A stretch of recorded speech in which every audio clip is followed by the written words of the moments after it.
Hi, guys. Welcome to the All Things Running podcast. It's your host, Jacob here, and today I sit down and talk with a guest who's been on the podcast before, actually, Juris Silenieks. This time around, unlike the last time, we talk more about coaching. We don't really go into his background and how he has come into the sport with coaching and running, but you can go to that episode if you'd like and hear more about him as an individual. This episode, we more so break down coaching philosophies, talking about different training styles. We break down specific training methodologies from the professional running scene, like that of Jakob Ingebrigtsen, who does the Norwegian style training with the double lactate uh, threshold days and a lot of lactate measurements. And we also talk about Eliud Kipchoge and CJ Albertson. So three different professionals who have different training styles, and we just kind of break them down and talk about them. I think for a couple of them, I didn't break down the training schedules that I had provided for yours to look at. So I will drop those in the description so you can look at how these professionals are training on a weekly basis when they're deep into training. In addition to that, we also break down some simple workouts as well as some more complicated ones. Yours talks through the purpose he sees behind each workout, where they should be implemented, and how. So, all in all, I think this is a really good chat. And towards the end, we also talk a little bit about his coaching as he recently picked up a coaching position for Robert Morris University College in outside of Pittsburgh, Pennsylvania. So, having said that, I hope you guys enjoy this one. It's a good one. And I also just want to apologize. The first 20 minutes of the episode I had to cut out because we were having a lot of network connection issues and it was really choppy, and honestly, you couldn't really listen to it.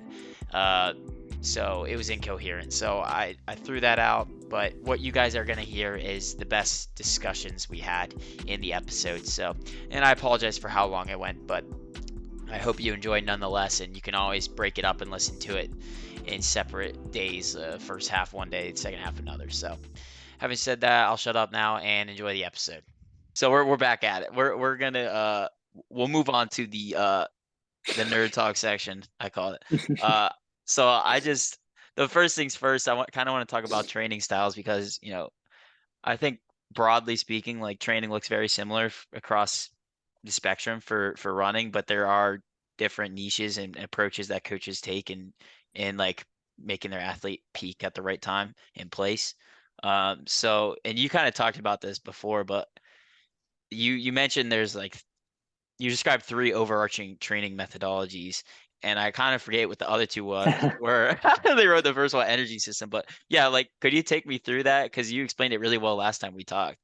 Yeah, the like this is kind of I don't know if this is like the right way to think about it, but and it's more of like a idea that I've kind of thought through recently because I'm always I think I think one thing is I'm always trying to like evaluate and listen, and I was thinking about how I wanted to explain why we were doing something with somebody, and I just kind of got thinking about it more, and uh, I kind of settled on these, like, kind of bucketing these training philosophies into three areas where it's because like a lot of times you hear like, oh, it's like I'm speed, or I'm high mileage, or everyone's Lydiard, and it's like, okay, but what does that mean? And I kind of started thinking of it in a different way, and that was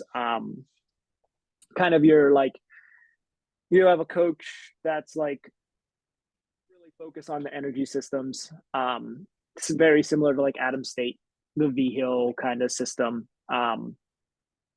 Is like the really classic example, and that is where we're gonna work. Like, we're gonna be really, really scientific about our training, and we're going to work like an energy system, like really hard or pretty hard, like every day. Like, we're going to focus on our central nervous system this day, our neuromuscular system, and then you're working on your aerobic system the next day. And like, in theory, because you're switching the energy systems, you're able to like fully um work and like get adaptation from each of those every day. I think with that, you risk a little bit of burnout. And I think there's some overlap in the next system, which is kind of the I think I see a lot where it's like we're going to look for consistent. So the second bucket is kind of like we're going to space out our work where we're just going to do, like, we're still going to have our workout days and everything, but there's like we're going to do something every day, and we're going to always be like trying to get better every day. And like you're never having like a really easy day. You're like always, it's like all the time, oh, you're running your easy days too fast, right? It's that like it's the like I'm always pushing myself, I'm always looking to get something out of this day. And I think a good way to think of it is like I'm always looking to get something out of this day on our aerobic side, like even if it's like on a lesser stance, like right, even if it's like, oh, I'm going to run all my easy days at 6-minute pace, right? Like that's a more aerobically challenging than running 8-minute pace. Yeah. So like it's like I'm going to space out all this work, I'm going to run my 80 miles a week, but I'm going to do it in a way where I never have an easy day. Like for example, right, where I'm never having like that true like shut off easy day. And then I think there's the third bucket that I kind of put it into is your like high low bucket, your really hard training and your really easy days. And I think the way, and like there's, and that's these are really big generalizations where every system bleeds into each other to an extent. Mm-hmm. But I definitely fall mostly into that last category with my exercise science background. I would say I bleed in a little bit of the energy system stuff too, where where we're doing our week, where we're doing like some max velocity neuromuscular training the day before workouts as a muscle priming. So those are the days that we're going to put our like drills in and maybe work on a little more speed stuff than a traditional distance program. And then like we'll do, especially for our mid distance people, I would say for our mid distance people and some people that really need some more form work and a little more pop in their stride, they might do a little more. And it's like real neuromuscular training, bounding, like 30-meter flies, like real sprinting on those days before workouts. And if you think about it, that's the way everyone does it. It's just now everyone does just strides, but what strides are supposed to be is essentially that. It's just now everyone, oh, I did a stride, and it's like you time yourself, and it's like a 40-second 200, and you're like, was it really a stride? Like we always called them phantom strides at school. Back in school, you'd see someone that was just, they were just exhausted, right? We're running like 100 miles a week, and you'd see someone do their strides on a Monday, and it's like they're putting all the motion in, all the effort, and they're just going slower than their like easy. They're going as slow as like the general run pace, and you're like, they called them phantom strides. But like when you think about it like that, I think the way we do that max velocity stuff makes a lot more sense. It's just we just put a little more purpose on it, because I think nowadays, in the way like the running world talks about strides, it's like everyone does it and no one takes it serious anymore, because it's something you just constantly hear, right? It's oh yeah, I run. It's like the person that just says, oh, I run, and you ask them how much they run. It's like, you ran a month ago once. It's like, you don't, do you really run? It's like, oh yeah, I do strides. Yeah, but like, do you really do strides? So, Yeah, yeah. so yeah, and I definitely, but yeah, I definitely really believe in that third one the most. I just, everything that I've learned and known is like you have to stress your system, and then you have to give it a chance to adapt, right? And I think a lot of people hear hear professional distance runners running their easy days at 6 minute pace. And you're like, oh, well, if I have to run 6 minute pace to get there. And it's Yeah. like, well, no, they didn't start doing that until they were 24, and they're also running 350 in the mile. So that really is a lot easier for Hmm. them than you. Yeah. Yeah. And it, it's just tough. Yeah, So tough absolutely. to I get mean, through sometimes. sometimes, yeah, no, sometimes, like I'd look at the pit team, the guys running their easy runs at like 6:30 pace. I'm like, really, like that can't be easy for them. But like, I mean, they're quite a bit faster than me, Yeah. so to them, it probably is like a relatively easy effort.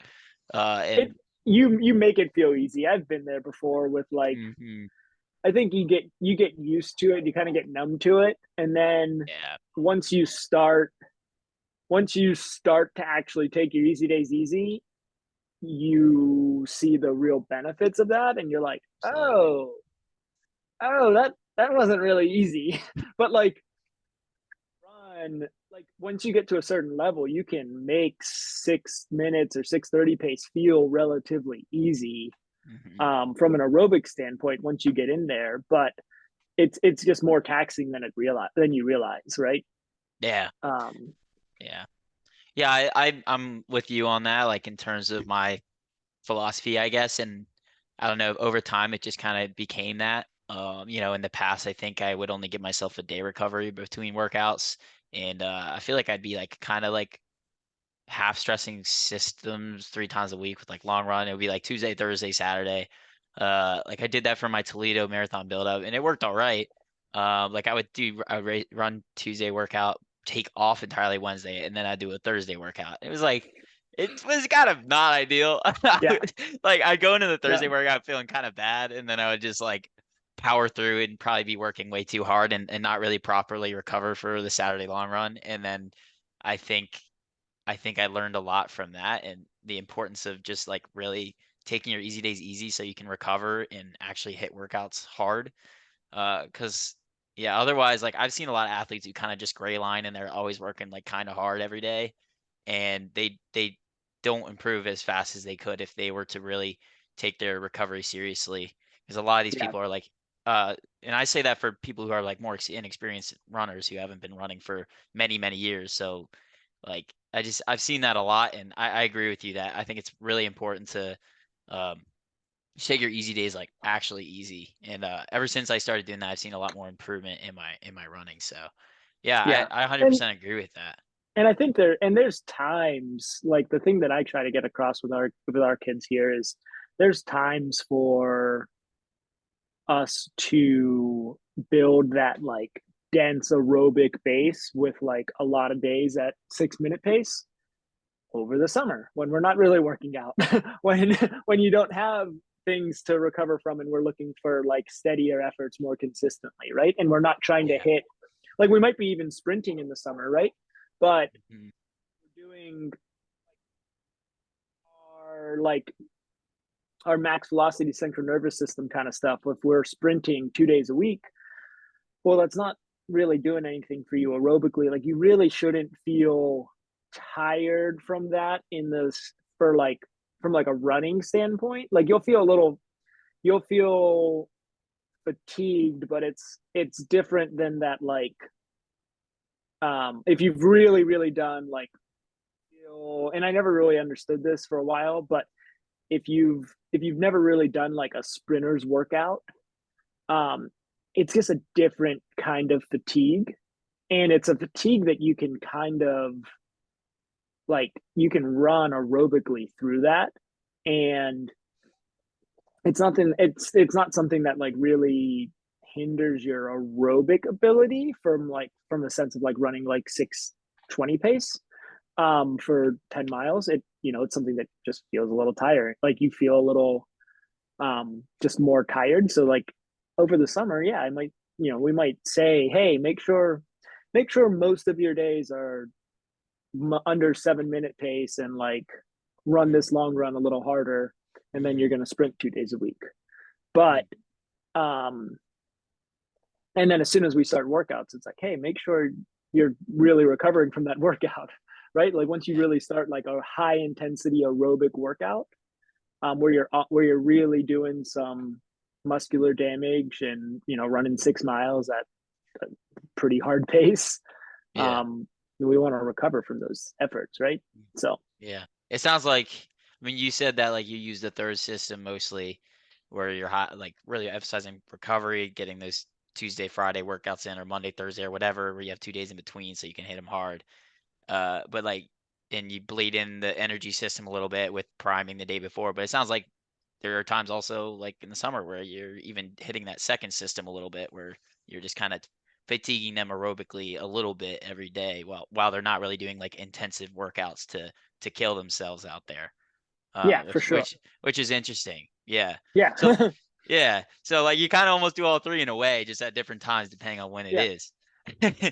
So I guess one thing I could use a little bit of clarity on is that the differences between the second and first systems, like the energy system and kind of more the aerobic fatiguing every day. So is the first system more about like one day it's all about, VO2 max, the next day it's all about aerobic, the next day it's all about like specific zone each day versus the second, which is more of like an aerobic taxing every day? Yeah. Okay. Okay, That's the way I would think about it. It's like there's just mhm, like, and the second is just kind of like we're gonna run, like if you see the program, you see it, and you like they tend to have like the medium long run in it, and it tends to be programs where like it's like trying to hit, like you're hitting really like a lot, like 10 miles every day. There's not a day like you don't have, like I think a telltale thing would be like you don't have your like you don't have like a shut off day. Like even in the first system, they might they might it might be like, hey, we don't care what pace you run for aerobically, but when you get done with your aerobic run, we're taxing your central nervous system, right? It's like mhm, very specific in that sense. And then there might be a shut off day after the third or fourth day, right, where you're mhm, really recovering from those efforts. I mean, I think they're fairly. I think they can overlap a lot, but I think there's like when you see it like written out on a paper, I can. It's like it's kind of easy to see because there's like we're gonna run. It's basically we're gonna run kind of hard every day in that second system, and in the first system, you're like we're gonna run really hard in these specific ways mhm, every day, but like outside of that, like because we're doing it in like really specific ways, you should be able to recover from it. And I don't know if mhm. you always can, and I think that's I think when you can and when you take recovery seriously, it works out. But I think it's a high reward and high risk philosophy, if Yeah. in my opinion. Yeah. So Yeah, yeah, that's fair. I mean, I personally cannot like imagine doing kind of like gray lining every day. Just because like in terms of my mental state, I feel like I would just get burnt out really quick if I was like kind of working every day. And I used to do that like freshman year. I remember Nick Hardimone, our top guy on the club team.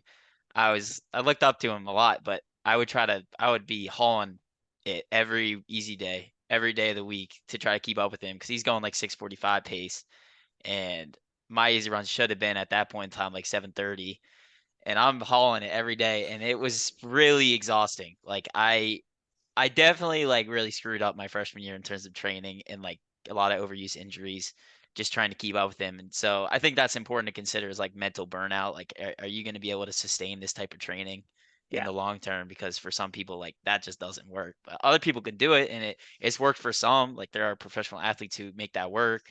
I mean, like, yeah, and the yeah, when you get into the professional side of things too, that is your job, right? So I've talked to yeah, I've talked to some people where they're like, yeah, I don't think I could do it, but if I didn't sleep for like 12 hours a day. They're yeah, like literally like I take yeah. like I like, oh yeah, when we were training like that, I took a 2 hour nap, and Mhm. slept a minimum of 10 to 11 hours every night because I was so tired. It's like, well, yeah, if you can manage to do that, Yeah, I mean, like hey, I physically don't think I could sleep that long. absolutely not. No, I'm awake after like 8 hours, no matter what. So, Like no matter what. I mean, sleep is the number one tool to recover as well. So if you can sleep, if you sleep 12 hours, props to you because that's kind of insane. And if you can do that, I mean, and you got nothing else to do but run, you could definitely kind of work hard every day for sure. Um, but yeah, that's. I mean, like I think Ben Blankenship, he kind of does that. Like he works fairly hard every day for what it's worth. Like, I mean, most of his easy runs are like 6:30 and down in terms of pace, like which probably is decently easy for him. But like, I mean, he does work, and like I saw on his Strava the other day, he said he doesn't believe in garbage miles. Like all miles have to be like kind of fast or something. I'm like, what is this guy on about? Like he's definitely like one of those cases where he's kind of working every day. But we'll talk about him later because I have him in a little section at the end. But yeah, okay. So I guess one thing I want to hear before we talk about some specific athletes and their kind of training styles is, what would a perfect week of training look like in your eyes in terms of, covering like strength training, plyometrics you mentioned, like hill repeats, just workouts, like kind of everything outside of running as well. I know that kind of can be a lot, but like just lifting, like all yeah, those things. What would a perfect week look like in your eyes from Monday to Sunday? Say maybe when someone's deep into base building and they're hitting 30-minute tempos or yeah. something. If we're talking a 7 week schedule, I think the ideal think I do think the ideal schedule is kind of where everyone's going now, which is like a 10-day schedule. But if we're Mhm. if we're holding ourselves to a 7-day schedule just for the sake of our society and work and the everyday person, I think it's for me it's Monday is going to be like this like max velocity day, where we will do like depth jumps, tuck jumps, some bounding, some uh, various usually 1 day strides, 1 day short hills, um, and Monday and Thursday just repeat each other. So Mm. relatively, there might be some small exercise changes just to try to keep it pretty condensed there and quick, because I don't want to take away from the run, and we don't want for like college athletes, we don't want them to have them. We don't want like a 3 hour practice. Yeah. So it's an hour run, come in and we got about 25 minutes of like plyometric, like kind of routine, box jumps, whatever resources we have. So there's a lot of things we can do. Pogos are a really big one. Mm. Um, as we get into the season, we'll do some overspeed stuff with some bands so that we're jumping a little farther and farther than we actually can. Um, and that's so the over like that kind of overspeed stuff is teaching our muscle to like reach a higher potential basically, um, and is really really well substantiated to like improving your speed. What is that? I don't even So know what that is. What does that look like? it's a little hard, but basically what you want to do, so overspeed would be like downhill running, right? But it's Okay. really Okay. dangerous, right? Yeah. So if you can have a band pulling you, so it gets really tricky with distance runners because we're not like training into the beast sprinters. So the risk for injury, I think, is a little too high. So we try to work it in other ways. So one way that we try to work it in is with various jumps with like a band holding us. So we'll do our pogos with a band Mm. that actually pull you up higher. So lessens injury risk, but you're creating force through the ground with greater potential than you normally could. Um, so we're trying to mimic some of that overspeed stuff without increasing our risk for injury with the downhill sprinting. So Hmm. you'll see the recent Italian that won the 100 meter. I forget his name Oh is. yeah, yeah, I see Yeah. him. So you'll Yeah, see you'll see he does a lot of overspeed stuff in the yeah, form of taking out all wind resistance. So he has a truck yeah. that, yeah. So that's That's that's a form of crazy. overspeed training. So he's Mm-hmm. able to reach a higher speed than he ever normally could without any resistance there. So in turn, you're teaching your muscles um, essentially how to move faster than they actually can. Mm-hmm. Um, Yeah. and yeah, so it's a really, um, really high success rate for like increasing top end speed, which, Very interesting. so if you're thinking about like what makes you fast, so like a lot of jumping exercises is going to increase acceleration. Mm-hmm. But we don't really care about how fast we get to our top end speed because we're running like a mile or even 800 doesn't really matter. What matters is what our top end speed is and then how close we can Mm-hmm. get to our top end speed and hold it. Mm-hmm. So, in that sense, that's where like our max velocity training is coming in. Like the, I think a lot of like some plyometric stuff don't take that completely into account for distance runners because I think it's good injury prevention and like it will probably make us faster because we just never do any of it. But like for the most part, that's a lot more about acceleration Mm-hmm. and like initial power you can create. Um, and there's always other benefits to it, but that top end speed is what we're really trying to get at. So everything we're doing is really, really fast. We're not really wasting our time on these days. Um, Okay. Yeah. so we're not like, I don't really think drills do much of anything. Like we're doing drills in the sense of like you're in a line and we're doing a drill and walking back, but it's like we're not just doing a drill to like we're not doing like A skips and B skips really for like Mm. these days. We're doing those on, I think those are good like range of motion drills that we might do like on a workout day.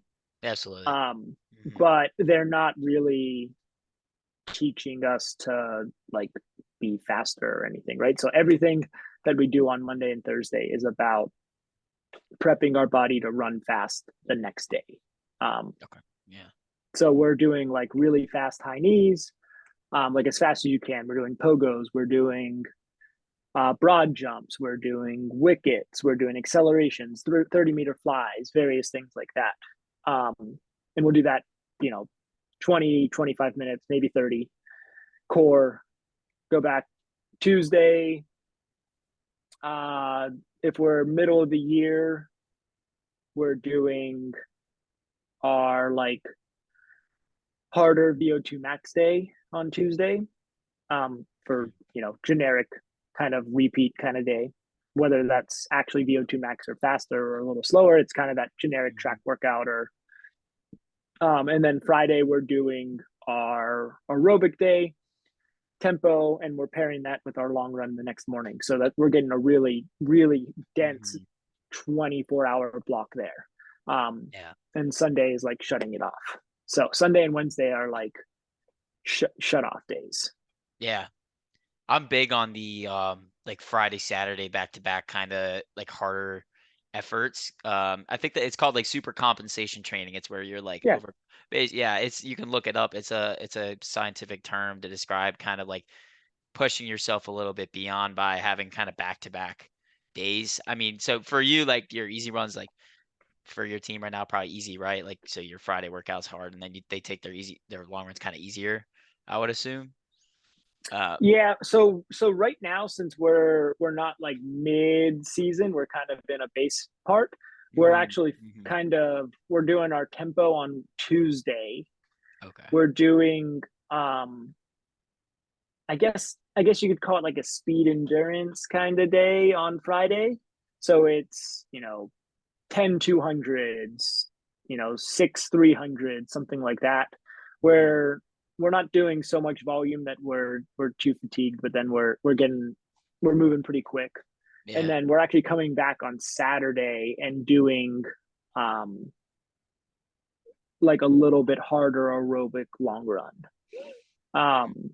so so we're kind of getting 2 aerobic days in right now, and then when we get to the season, we'll take our long run. It will just be a time on your feet kind of day. Yeah. Yeah, I think that's huge though to have those kind of back-to-back days. I feel like you can really kind of make bounds in your fitness just by like being consistent with that. Being able to do that week after week, it can definitely add up. Just getting a lot of aerobic stimulus in a 2 day period, especially doing it like a later afternoon workout followed by a morning long run. Because then you're, Yeah. yeah, like you said, it's within 24 hours that you're getting quite a bit of running in. You might get, say they do 14-mile long run and they do 9 miles for the workout day on Friday. That's, 23 miles and Yeah. within 24 hours. So it's a lot of miles and some fast ones too. So yeah, I Yeah. And like that a lot. I think it's important sometimes to look at like what you're doing over like 12 hours sometimes. And, Hmm.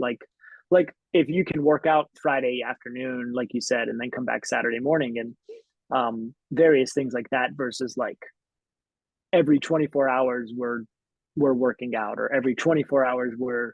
we're doing something, right? Yeah.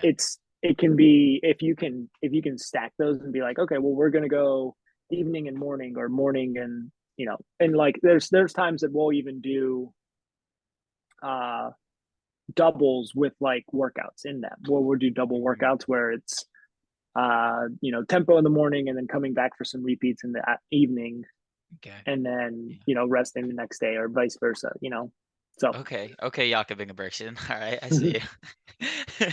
That's yeah, I've never done that before, the double workouts, but I'm intrigued by it for sure. I'm definitely intrigued. Maybe we'll have to throw some double threshold days at me in the future years. Have some fun with that. Um, yeah, okay, let's get into the next section. So actually, Jakob Ingebrigtsen is the first one I want to talk about. I kind of want to talk about three different, training styles, I guess. So Jakob Ingebrigtsen, who's kind of the Norwegian training, a lot of lactate measurements during workouts, a lot of double threshold days, hill repeats, relatively short, easy runs and long runs. Um, you know, really kind of just a lot of threshold work basically. And then you Yep. have people like Eliud Kipchoge who are kind of in that Kenyan training philosophy where it's kind of every like easy day is kind of progressive where it starts super slow, like they literally call it the Kenyan shuffle, and they kind of end going faster and longer track interval sessions in the case of Elliot who's doing marathon work, but a lot of them do that sort of thing. um, and obviously like really long runs with oftentimes fartleks in it. And then like the last thing I guess would be the like I just chose CJ Albertson because he's fascinating to me because the dude will just rip like 31 miles on a treadmill at 5:30 pace like out of Yeah. nowhere. And he's a busy guy, so like all his weeks are very very different from the next. So yeah, I kind of want to talk about those three. So we'll start with Jakob, I guess. What are your thoughts on Jakob's training style with these like double threshold days and kind of like doing a lot of lactate measuring? Because I could see the Yeah. benefit in it for sure. Yeah. Obviously, it's super like controlled and scientific, but I think it's also um like I don't think it's that different from what Kipchoge's doing if you really break it down. So I was kind of thinking about this when you kind of brought up those two.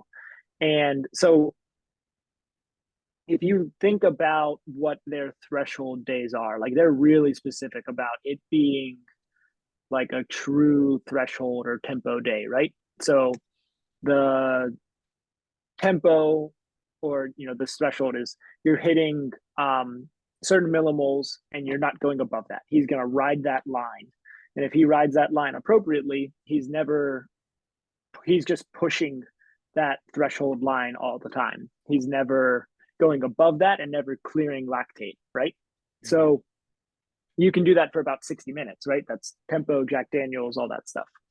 So what they're doing a lot of times is 10K and 10K, 10K in the morning, 10K in the evening. Everything that I've seen is about that. So he's doing 6 miles. They're doing 25-minute tempo runs, roughly. Um, and he's doing that twice a day he's trying to maximize his time pushing that that lactic threshold, right? So because if you're really doing tempo, you can't do it for more than 60 minutes. And if you Right. really do tempo for 40 or 50 minutes, you're basically racing, right? You start to go to that line where it's more like a race. So, like once you do it for 60 minutes, that's a racing esque effort, right? That's an all out effort in that zone. Right. So what they're doing is just like, this is what, like, we kind of know that is what makes you a lot better. So the way I look at it is like kind of simple. They've looked at it where they're like, we want to be in this zone as much as possible. How can we be in this zone as much as possible? Well, we can't 40 minutes straight probably beats us up too much. 50 minutes straight probably beats us up too much. So how can we get as close as possible? How can we get the most amount out and like stay healthy? Well, probably doing it twice a day and breaking it up. So the way I kind of look at it is like, once you can get to 40 minutes and you're like feeling pretty recovered off of that, and you're kind of plateauing in your paces on your threshold days, well, you might want to start doing 2 25-minute days. And that's kind of the way that I've broken that down, or 2 30-minute days even, right? Yeah. And so then when you look at what Kipchoge is doing, they're doing, he's maximizing, he's doing 38 minutes of fartlek, right? So they're at altitude.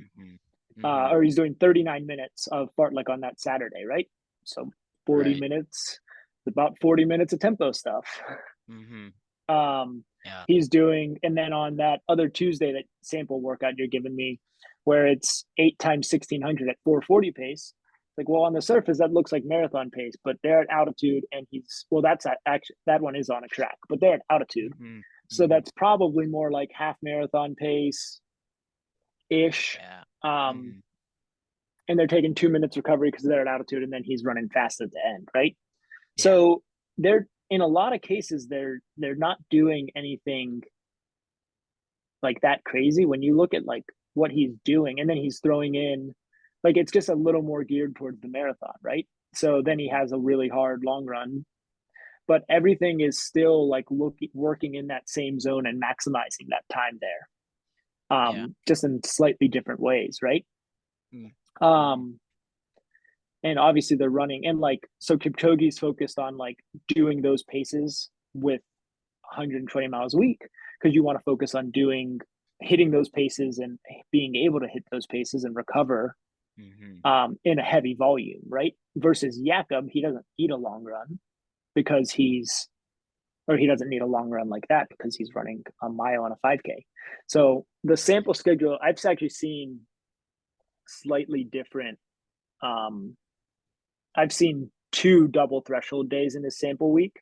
And then on Saturday, so I've actually seen a slightly different schedule than the one you've sent me, where it's Tuesday double threshold, and I think it's Friday double threshold, or maybe it's Thursday double threshold. So it's Tuesday, Thursdays. Saturday they're doing just some hill repeats, like 300-meter hills, and then Sunday they're doing their long run. Yeah. And when you're doing like,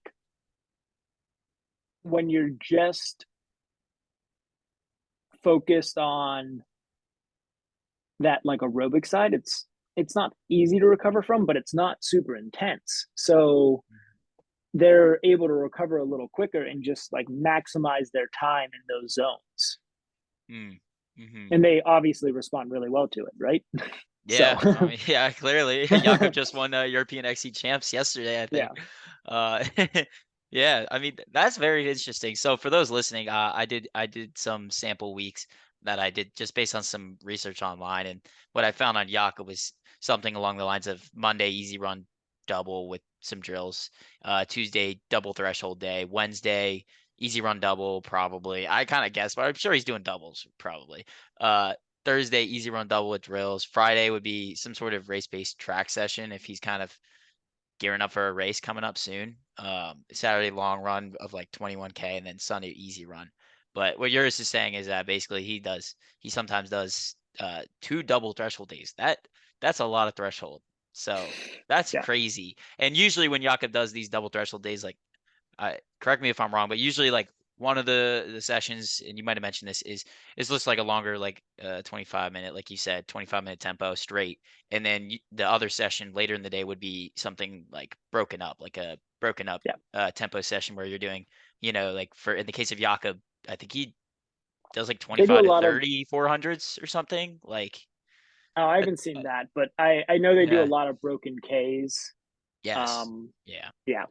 I know So, he does a ton of 400s too at times. I've seen that where he's done like 20 to yeah. 30, depending on where he's at. So yeah, usually it's not like too big sustained tempos in a double threshold day, um, to my knowledge. But I know that's a thing as well. I think Renato Canova does that a little bit, where he'll do like two big 10Ks in the day, like on both ends of the day. I think I've Yep. seen that through Sweat Elite's YouTube channel. So that's a little Yes. different. I mean, what, how, yeah, compare those, I guess. Where are they both good? When should you do the broken up tempo, and then when should you do just two sustained tempo efforts? How are they different? So the thing with Jakob is everything's measured, right? So everything's about staying at those certain millimoles, right? So when you're doing something continuous, you risk going out of it a lot more. So I believe they do a lot of Mm, broken stuff to make sure they're really, really careful about where they're at on their lactate actual readings. right. The Canova stuff is actually that leads our way into CJ Albertson, who Mm, um, mm-hmm, I believe he's even said that he's been inspired by Canova. But Canova, that's the special block if you've heard of those. mm-hmm. Um, Yeah. and it gets into kind of the way that um, that the extreme of that third bucket that I was talking about for like coaching philosophies, where Mm-hmm. it's like, I mean, they'll do back to back days of 2 30-mile long runs and then not run for like 4 days. Yeah. um Absolutely insane. so it's like really intense super compensation, high low stuff, right? So Yeah. um I understand personally. I understand where the idea comes from. I'm just like not completely comfortable going there yet. um, like I get the idea and appeal of it on that extreme end of it, but it's like Yeah. um, I do wonder about like the injury risk and like how many people can handle it, right? And Mm-hmm. that's kind of what CJ does, right? So CJ explored some like really intense sessions, and when you think about it, it's just like another Canova kind of Mm-hmm. up and down. Like, oh, this week's really hard. This week's really easy.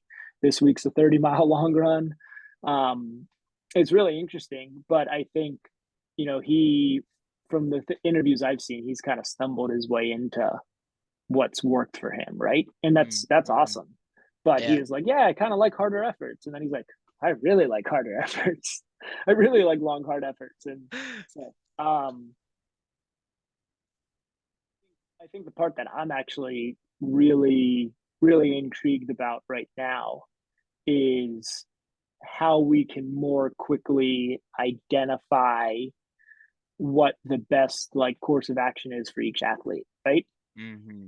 Because I don't know if every athlete would respond to a Canova type philosophy and how many would break and how many would just not improve that much. Um, Right. and I think when you're in a team component, there's like, okay, well, this is my philosophy and this is why, and you adapt it to the most kids that you can. Mm-hmm. But I do wonder sometimes about like, is there a way we could identify every kid like very quickly of like, oh, they're gonna really respond to like really high density stuff in Yeah. like a short period of time. And oh, this person's going to really respond to like spacing that density out over 6 days and then giving them 3 days easy and stuff, right? Um, Mm-hmm. things I things I don't know, but just kind of contemplate. Yeah. Yeah, I think like it can be a very difficult thing to and take a lot of time to really figure out what truly is optimal for an athlete. So that's often why like as a coach, sometimes it takes a year or more to figure out really what's going to work best for, someone you're coaching. Because like no one's the same, everyone's built different and works best off maybe something slightly different from the next athlete. So it's not like you can't really just say that like one thing is best for all. Like I don't think you could say that everyone should be Norwegian training. Like I don't think that would necessarily work for the everyone in the world. Like I don't think everyone could do double threshold days and sustain it and not get hurt.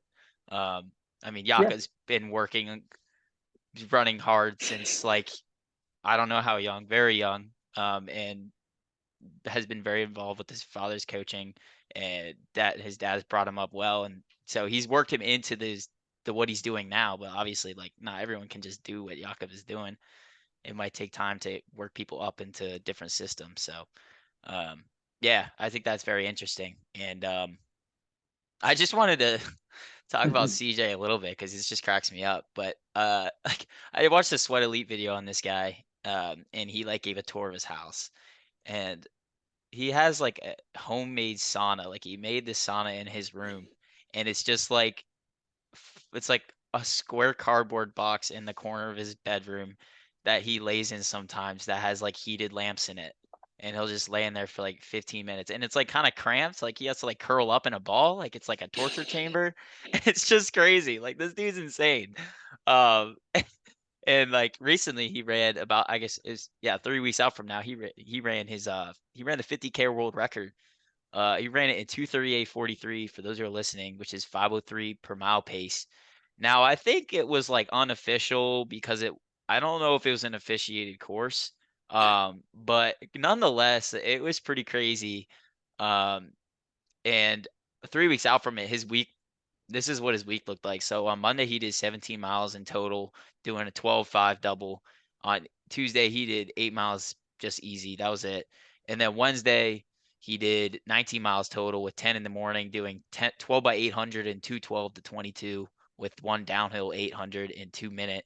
Kind of like what you were mentioning with the downhill, like sprinting, kind of, but not really because it's 800, so it's slower. But still, like you're putting a lot of stress on your system by doing a downhill 800. Um, and then he did 9 miles at 6:01 pace in the evening. So kind of like you said, that's kind of like I mean, it's not really Renata Canova, but he is stressing his system quite a bit just in that day with two hard aerobic efforts back to back. And then Thursday was just 17 miles, 10 easy, 7 easy in the evening. And then he did basically 20 miles on Friday with 10 and a half with 9 by 1200 and 324 to 32, which is like 436 to 48 per mile pace in the morning. And then he did 9 that night at 526 a mile. Again, another day where he's doing two pretty hard efforts. I mean, for him, 526 miles probably not that hard, but still two fairly hard efforts back to back in the same day. And these days were only two we only had 1 day recovery in between those two efforts on Wednesday and Friday, which is like kind of surprising to me. I would have thought he'd give himself like a little bit more rest, but um, I think on Tuesday he like had something with his team. He ran with his team because he coaches a team. Yeah. Um, so like I think he probably would have done it Tuesday if he could, but I think he had like a commitment with his coaching, if I had to guess. Because he ran with a bunch of his athletes on that day. I saw like a bunch of other athletes who ran with him.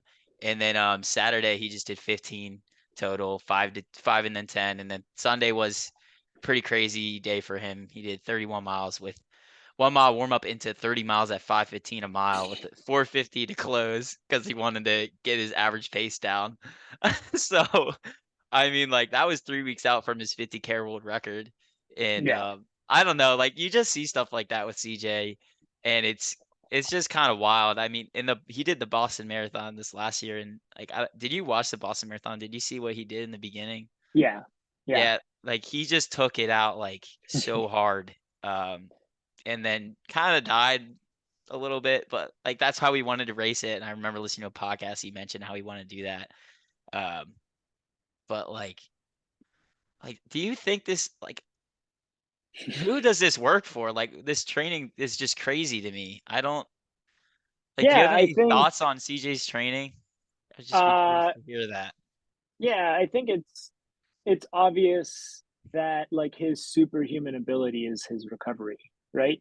So again, when you like really simplify it, what he's able to do is stress his aerobic, like he's able to hit kind of what I've heard people call like an aerobic, like aerobic max, just all the time, right?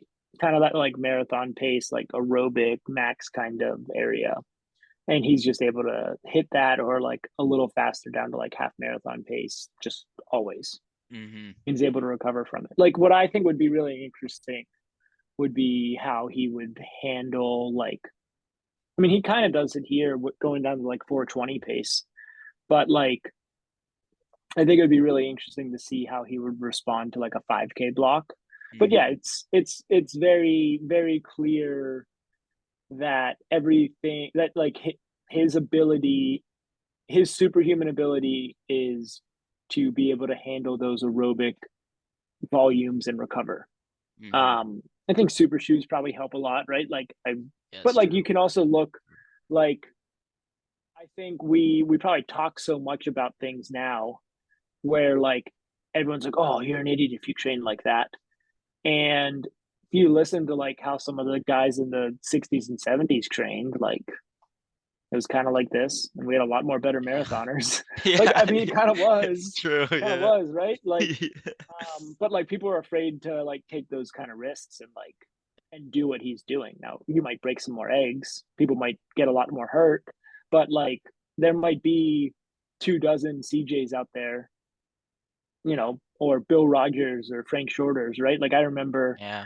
hearing an interview with Frank Shorter once talking about running 180 miles a week, and he Yeah. said, and it was, all we wanted to do was run. We ran 2 times a day, sometimes three, and like it worked, right? They didn't get hurt and it worked. He was working a Yeah. construction job in Florida. Like I think sometimes we get scared by these like crazy training weeks is like unsustainable Mm-hmm. when really it's just like that person their superhuman ability is recovery, so they Yeah. should train harder. Yeah, yeah. I think that's a really good point because I think a lot of people, when they initially see how CJ trains, they're just kind of their first reaction is that guy's an idiot. What is he Yeah. doing?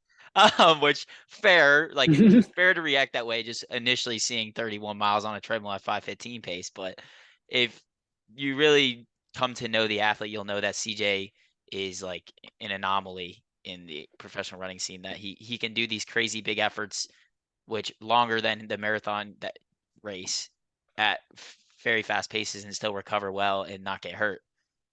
Yeah, He has a I pretty think good history with that. He doesn't really get yeah, injured.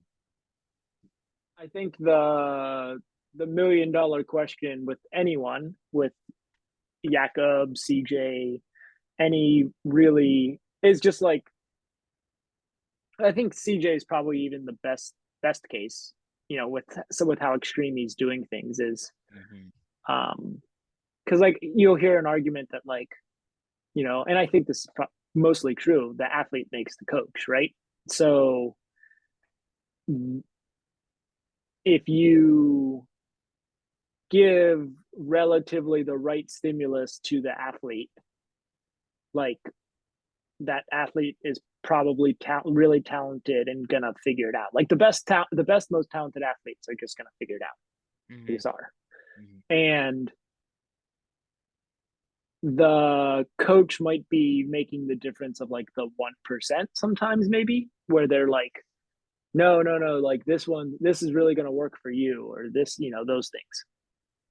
But for the top of the top, I think it's you are what you are to an extent.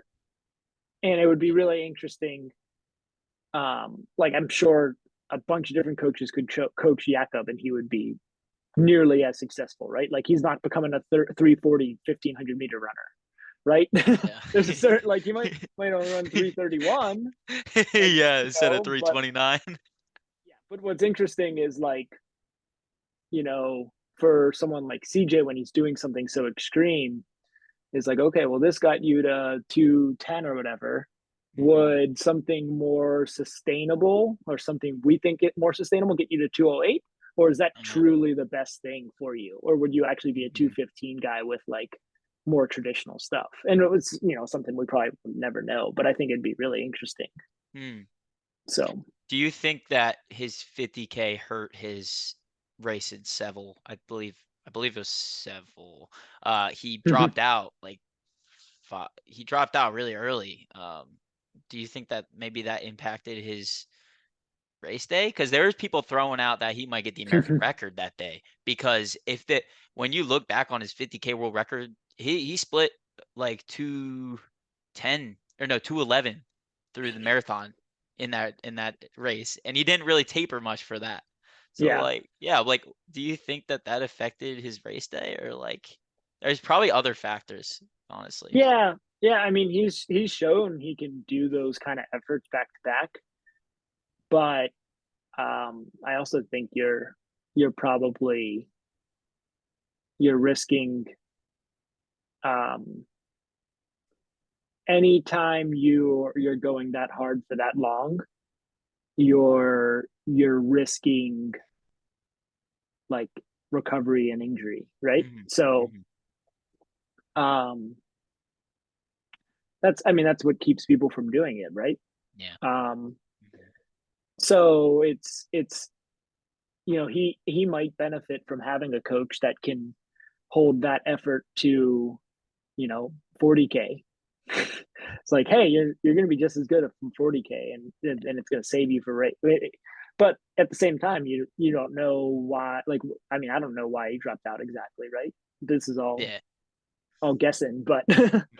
Yeah. um, I think that's the important part of having a coach is, the best athlete coach relationship is when the coach is holding the athlete back, right? Hmm. Hmm. Yeah. Yeah, I agree.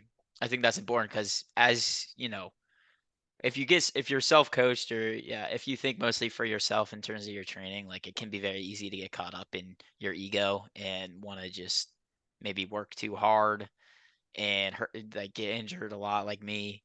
So it's really good. It's really valuable to have that person to kind of dial you back a little bit, and like they'll still let you work hard, but they'll also make sure you're not doing something really stupid. Which I think CJ self-coached actually. I don't think he has a coach. From Yeah, what, he is. I believe he is, which is one of the yeah, reasons that yeah. but that's the stuff. Like, I do wonder for someone like him, like, um, so like obviously what he's done has worked. Like, he's Mhm. made remarkable improvements since college, Yeah. and it's like clearly the right type of coaching for him. But I do Mhm. wonder, like, yeah, like, would you really have not been as good if you just did 25 miles instead of 30 Yeah. at 5:15 pace? Like, Yeah. the risk versus reward Mhm. at some of the stuff he does is where it gets crazy, right? But he's proven he can keep doing it. So Yeah. yeah. All right. Let's go into the workout Mhm. section here. So I think for the general audience, maybe a lot of people don't know kind of the purposes behind each workouts that they've done. Maybe they have a coach, and uh the coach doesn't make it super clear to them what the purpose of each workout is, or they're just kind of doing it, but they don't know what they're doing it for. So I'd be curious to hear from you kind of what your thoughts are on some more basic workouts first, and then kind of look at a couple like weirder ones from professional athletes, just to entertain them a little bit.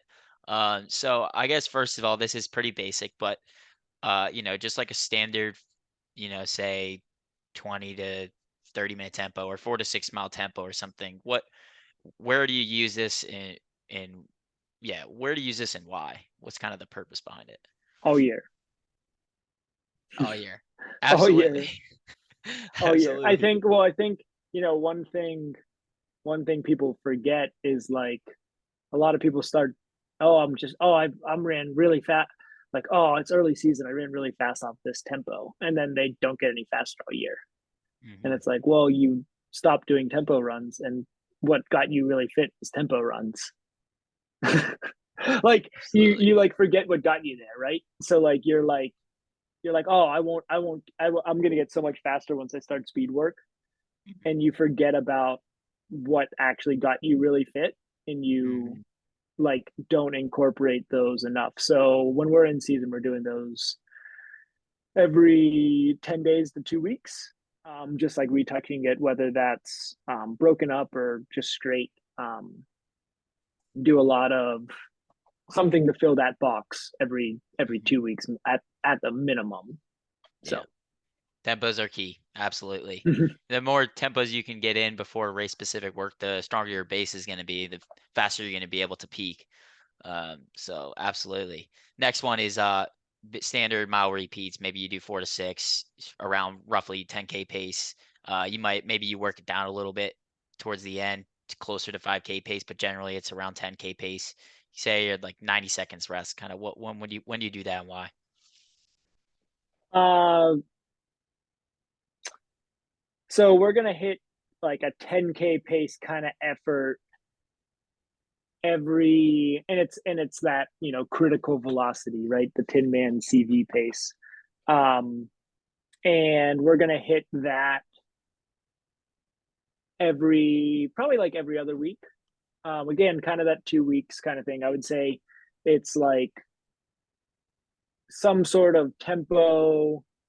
Um, it probably integrates with the next one you have in and outs. It's probably some Mhm. kind of CV or in and outs. So When it you say probably goes CV, on. what do you mean by that? So CV stands for critical velocity. It's the Tin Man saying. It's basically your 30-minute pace, or more or less your 10K pace. Okay. Okay. And so he calls it critical velocity. Okay. The way I think about it is, um, you know, VO2 max is something that kind of burns you out a little bit. Hmm. And like in like simple terms, I think CV is that beautiful pace that's pushing that's aerobic while still giving you a little bit of like speed work. Hmm. It's not going to burn you out. You can hit it a lot.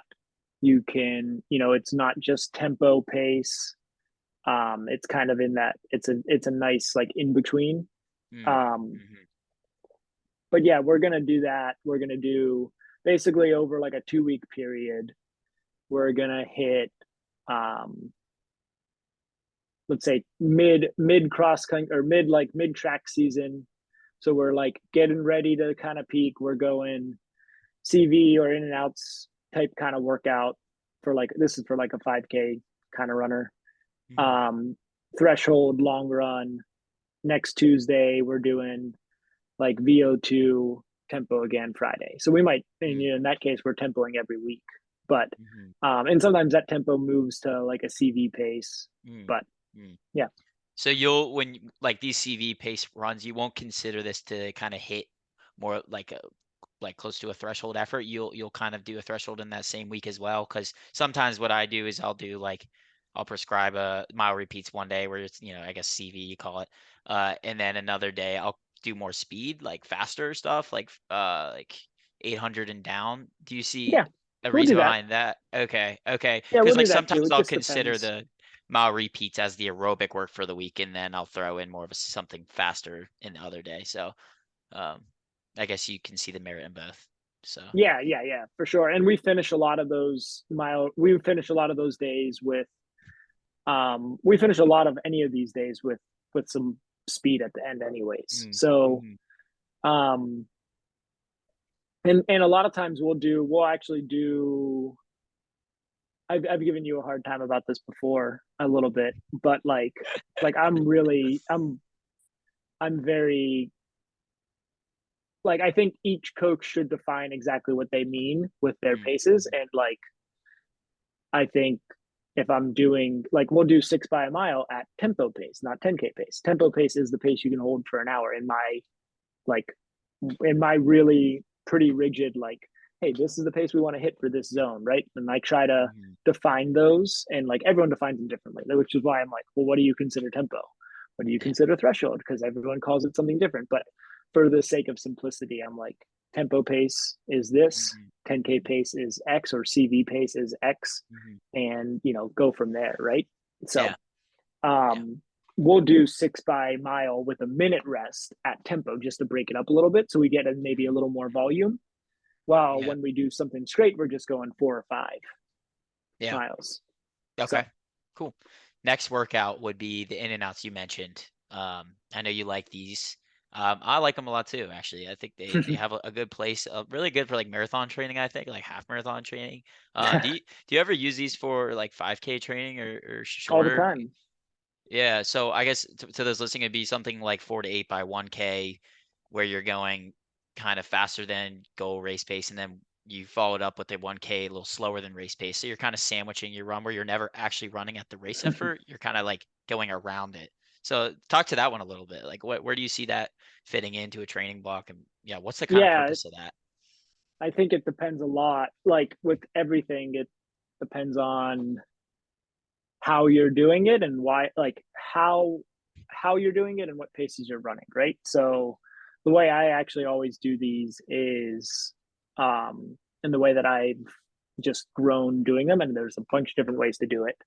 But there's people that do it around half marathon pace or something where they're doing 10K. Like I know some people that will say, well, the out or the easy part has to be, you know, they do less reps, but the out is at like 10K pace and the Mhm. in is at mile pace. Maybe they're shorter. You can do, I know people that do them at, 200s. Like it's the classic, you actually pre the classic Prefontaine like challenge Oh workout yeah, was yeah, the yeah, yeah. 200, right? Same idea. Hmm. It's 30 seconds, 40 seconds, 30 seconds, 40 seconds. How long can you hold it for?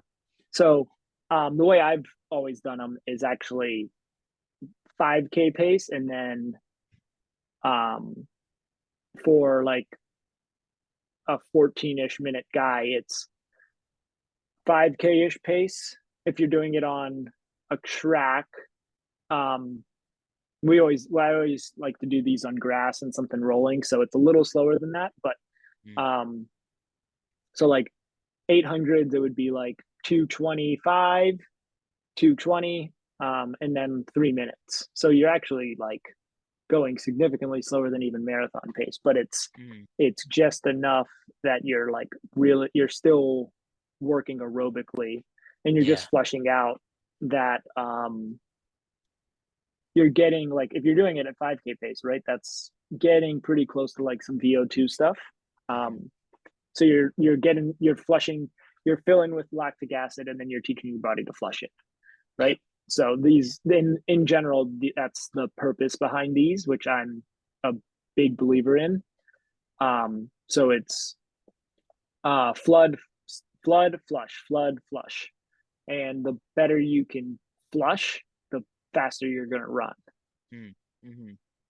Yeah, I like that. I love in and outs because like it teaches you to get comfortable even at the like the out pace, like the slower pace, which you could call it a float if you want. Sometimes it serves as kind of like a Yep. float recovery where you're still moving but you're going slower, but it can really help make faster paces feel slower. Like the being able to recover, quote unquote, with the like float recovery, I think it has a lot of benefit.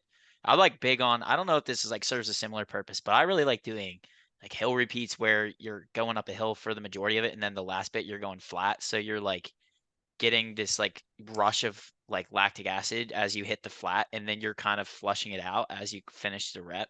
So like I really like those too. So I feel like those kind of serve a similar purpose in a way. One definitely more geared towards like speed development, but Yeah. um yeah, I really like those as well. I think they are similar. And then cool. And then how often will you do those actually, out of curiosity? Like, I guess it depends, but I think, yeah, I think those kind of, for me, those probably take place of, or they're pretty similar to that 10K the pace CV repeat. pace. Yeah, the CV, Hmm. like they kind of interchange there, right? Because Yeah. if the way I usually do them is you're running 5K pace, so like you're Mm. getting in some pretty fast running when you're running, when on your ins. And then so that's kind of your, the way I kind of think of it is like there's one like aerobic day, and there's one like go day, so to Mm, speak. mm. So um that would be a go day. Yeah. Yeah. Okay. And then last one of the more basic workouts will be like a standard 5K race pace workout, like 5 by K at 5K pace, where you're maybe earlier in the season you're doing 90 seconds rest, but ideally at peak shape you'd be doing 60 seconds rest. What's kind of the purpose of that? Yeah, where do you use that and when? I almost never used it. Really? You don't Yeah. like that one? Uh so I think to me it always felt like um kind of like busy work. Mm, Like if you can run 5 times a K with a minute rest, why don't you just race? Like I would mm. rather do 5 times a K with 3 minutes rest at like 3K pace. Ah, interesting. Okay. Okay. I like that. All uh, right. All right. I like yeah, that. yeah. I mean, it's not to say I won't ever do it, but Yeah. usually, um, usually if we're getting towards that low of a pace, um, I don't want to like I want to give a little more rest and get the volume a little high or go faster than that. Like 5K pace. If you actually think about 5K pace, like a VO2 pace is 10 to 12 minutes, right? Hmm. Hmm. So it's a little more like 3K pace Yeah. for most people, um, Right. or 2 mile pace, depending on the person. It's pretty rarely 5K pace. So Hmm. 5K pace is kind of in this no man's land. And if you're not trying to get in like a boatload of volume with it, and you're just doing like 5 times a K with a minute rest, I just think you can do something a little more purposeful. Like just Um, hitting the underside and going faster, but giving yourself more rest.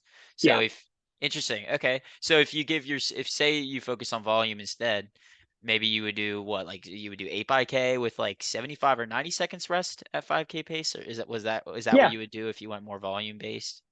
yeah. We'd probably do at least 6 or 7, Uh-huh. depending on again. Like I do think like my general goal from like, and this comes from my college coach, is like the less rest you can take, the better. Mm, like like uh like I remember asking him about altitude training once, and he was like, yeah, I don't really like altitude training. And I was like, why? He's like, well, you have to take too much rest there to run fast, and I don't like rest. And I was like, oh, well, I mean, and it's like simple, but it's like, well, we're trying to do everything continuous. Like I can run 200s all day if you give me 30, even just 30 seconds rest, right? yeah. I can run as fast as you want for a 200 all day almost, right? Mhm. There's Mhm. like a certain line where like you have to be doing um you have to have like a certain goal with the training, and it's not just uh yeah, it's not just like busy work. Yeah. Yeah, okay. Okay. That's interesting. All right. I wouldn't have expected that because that's like in my eyes that's kind of a classic, but I guess I could see where you're coming from with that. It's definitely a very hard workout and by the end of it Yeah. you're kind of dead. So, yeah, I guess there's a time and a place. Um okay, so I call this the weirder workouts, I guess. These are kind of more like I don't know, workouts I see on Strava maybe or through the web that I find a little bit more interesting. The first of which was something, Ben Blankenship did recently. He did 6 by mile with 2 minute rest, working down to 90 seconds rest, also while progressing the pace. So he's working down the rest and he's working down the pace throughout. He started at 4:58, and by the end of it, he was running 4:38. So that's like I don't know. I just don't understand why you would decrease both factors. Like I kind of always thought that it's better to only mess with one variable in like a workout. So either decreasing the pace or decreasing the rest throughout, which I've never really messed with the latter, but I'd be curious to hear your thoughts on kind of do you see merit in doing this sort of workout where you're decreasing both at the same time? Yeah, it's not something that I've messed around with too much in, the way he's doing it. But I thought about this one for a little while, which was in my like the way that I kind of broke it down and like what I would guess he's trying to accomplish is like, so when you look at it, the first one, the first one of the repeats is like 4:58, I think, like you said. Hmm. The second one kind of looked like he just got carried away and went 4:41 because he goes Yeah. back up. So Yeah. I think the goal on the first like three or four, and we don't know when he started taking 90 seconds rest. He wasn't super clear. It could have just been the last one, right? Right. So when I looked at it, kind of the goal I think is like those early miles are essentially just like, hey, I'm a marathoner now. I want volume. Hmm. And then at the end, he's like, all right, now that I'm at, and it's playing safe too because he's at altitude. So you have to take a little more rest Yeah. there. So he's like, I want to make sure I get my volume in. And then he gets to the last few parts, which is more like 5K, 10K pace. And he's like, all right, Mhm. now these last two or three should really hurt. And we're going to get like some VO2 kind of stimulus here. Mm. That's Mm. the way I kind of broke it down. Yeah. So it's like, maybe this is absolutely incorrect, but like it's like doing maybe 3 miles at tempo and then following that up with, you know, 3 miles at 10K to 5K, like where Yeah. you're in a Yeah. I way. think that's kind of the way that I thought about it. Yeah. I think Yeah. it's a little hard to know because but I think that was like, you know, if he, especially if he just did it for his last two or something, where it's like, okay, Hmm. I got my volume in now because now this volume is way more important for me, right? Yeah. Now being a marathoner, like I have to do everything on tired legs. Yeah. So like 4:58 pace is a walk in the park for him, right? Yeah. It's So crazy. he's like, I got my volume in, and now it's time to hurt. Yeah. Okay. Interesting. All right. I don't think I'll ever mess with that one, but it's definitely interesting to look at. That's Yeah. for sure. That was actually the run where he mentioned that he's a firm believer in no garbage mileage. He said, yeah, I actually put the quote up. He said, "I'm a firm believer in no garbage mileage, running 90 plus miles for the next few weeks, and if runs start to fade from 6:30s to 7, I'll cash it in. Currently, most runs average around 6:30s." Yeah. He's an interesting guy for sure. He's gonna be debuting in the marathon, so that's exciting. We'll see how he does. I think he'll do really well. Yeah. Um, I'm really curious to see that. yeah, because he's comes from kind of a 5K, 10K background, so I think he'll do really well. Honestly, his workouts have been really good, and I think he has a really strong base, so that'll be exciting. And then the other guy is Mo Katir, who very popular Spanish athlete, I believe, very very fast. He ran 20 by 400 at like 68 to 69 with 30 seconds rest. I watched this on Sweat Elite's channel actually. They posted a video the other day. It was 30 seconds rest and he took lactate measurements every 5 reps. So the rest was a little bit longer after each fifth 400. So it's probably closer to like a minute, minute and a half in those on the, you know, every fifth after every fifth rep. But this is kind of weird to me. I mean, 20 by 400, that's 5 miles at tempo pace, but it's like faster than tempo. It's really like it's not even CV pace for him though, because he's stupid fast. I mean, but if you think about it, he's running 69 to 68. That's 432 or 436 to 32 a mile at altitude. He's higher up, so that's not really Oh, it's at threshold. altitude too. Yeah. It was at altitude, so keeping that all in mind, he's doing 20 by 400 at 30 seconds rest Probably about at CV. barely below, yeah, at CV. Like that seems a little crazy. Um, Yeah. Um, I don't see why you wouldn't just do like a sustained longer I effort think at that the point. the so the reason to break something up is volume, right? Hmm. If you do a 4 mile tempo, that's uh that's less volume at potentially a slightly slower pace. So he's at Hmm. altitude, so he has to take more rest. Right, So if he right. goes up to mile repeats, He might have to take 2 minutes, 3 minutes, right? Maybe not that long, but he has to take probably more. So like he's probably trying to control as little rest as possible, as continuous as possible. And they settled on 430 seconds.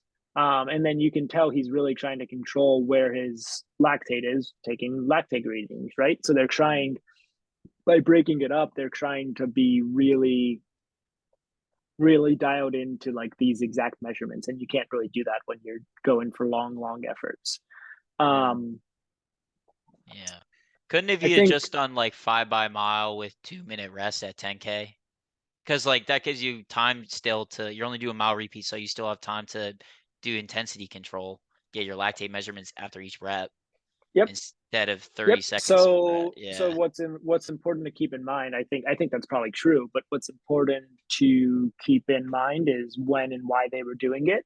So depending on what the rest of the week was, they might have wanted this to be, to me, 20 by 400 is easier Mm, than 5 by a mile.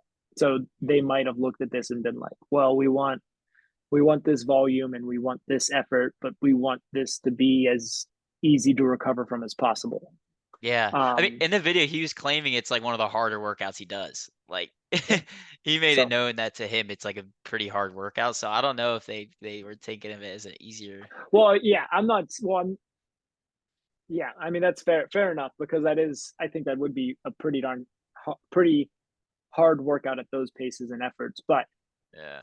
the general point is like 5 by a mile with a Mhm. 2 minute. To me, is 5 by a mile is harder, right? Like Mhm. that's a more strenuous effort on your body. Yeah. Yeah. Um, so I may, maybe I'm just wrong there, but to me, um, the like I would be curious. Like the question to ask him would be, well, would it be harder if you did 5 by a mile with 90 seconds rest? Yeah. Yeah. Um, I think it would be, Yeah. but doesn't mean 20 by 400 is easy. It just means Yeah. it might be a more sustainable way to get that volume in at that pace. Mhm. Yeah. 30 seconds rest is crazy short. I've Yeah. never, that's insane. I mean, that's nothing. And it was like a really wet, slippery track. So I'm think if the conditions were better, he would have been running closer to 67 to 60, like 68 down to 66. Because it was like really slippery and like terrible conditions. So he's crazy. And his lactate was didn't go over like 3 by the end of the workout. So he was keeping it like pretty low, like pretty low, which is Yeah. crazy. That And dude's a that's one beast. other thing to keep in mind when you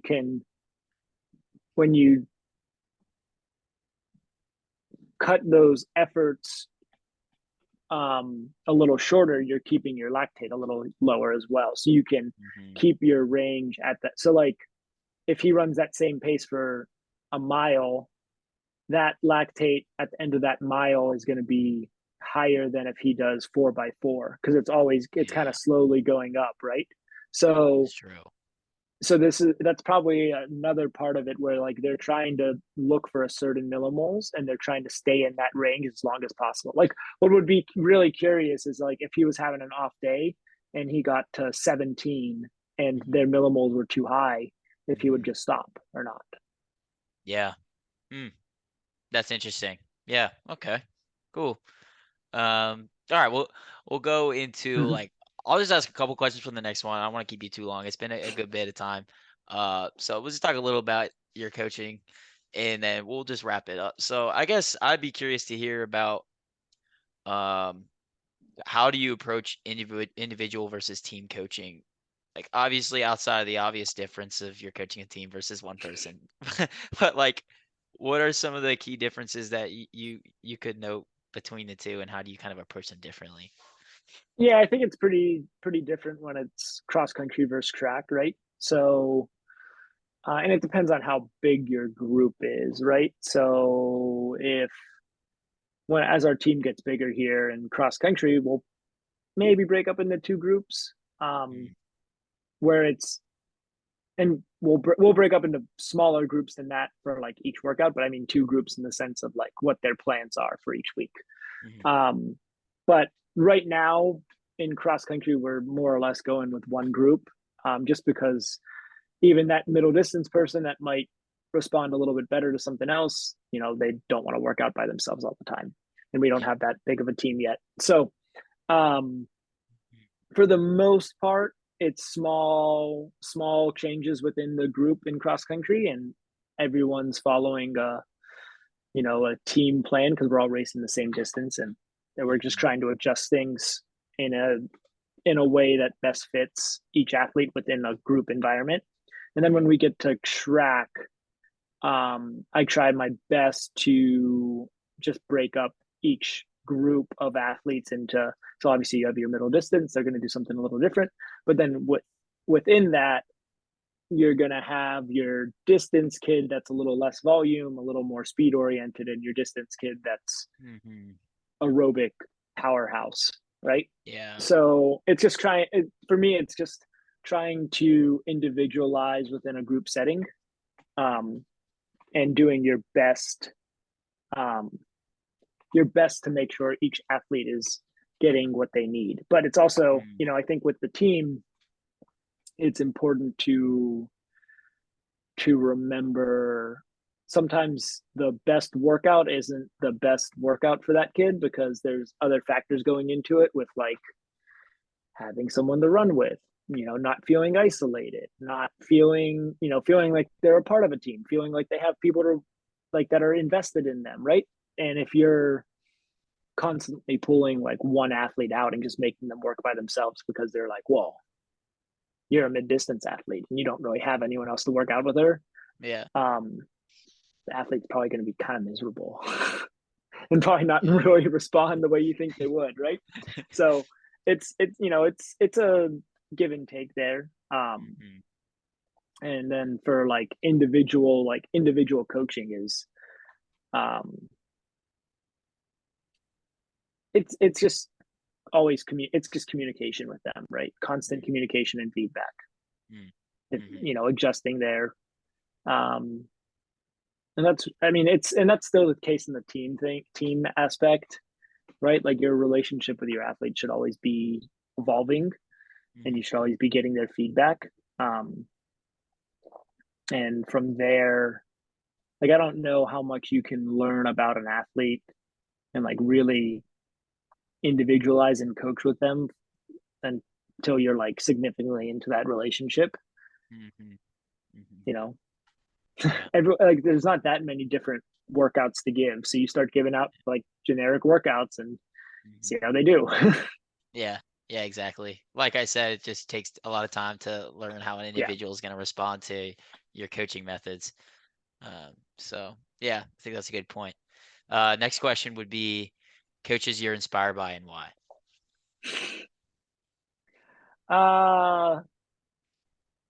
It's a good question. Inspired by, I mean, my college coach, really means the world to me. Like, I really think the culture they were able to build there, and the environment we were able to train in, is something I'm always trying to replicate. And then I think there are a couple other coaches that I think really do it the right way, like Lisa Bresnaut, Michigan State.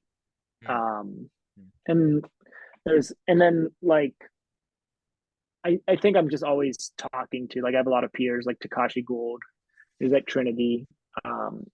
He's someone I lean on a lot for advice, and he's someone I appreciate because I'd say I'm a pretty laid back, like, run by feel kind of coach. That's kind of where I came from. And he's a very scientific kind of coach, so we can kind of push each other in those ways. And yeah, I think the bigger thing is, I just listen and talk to a lot of coaches. But those are three people I lean on a lot. Yeah. Okay. Let's see. What is your favorite coaching experience today, if you had to pick one? Whether it's individual or team. Yeah. Personal coaching stuff is probably just just last year. It's actually, I was coaching at a high school, and I didn't know where coaching was going to completely fall into my life. When you're a young coach, you're jumping around a lot. So Mm-hmm.